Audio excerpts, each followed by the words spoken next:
ஆதிசிவன் நெற்றி கண்ணை அழுத்திடவே வந்தாயம்மா. பரமனோட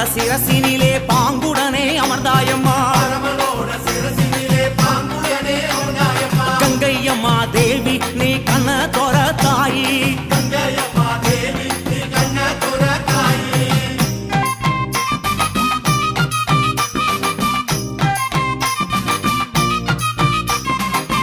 ஏழு கடல் சீமையெல்லாம் சூழ வந்தாய் கங்கையம்மா. அம்மா ஆறு குளங்களிலே அழகு நதி ஓடையில்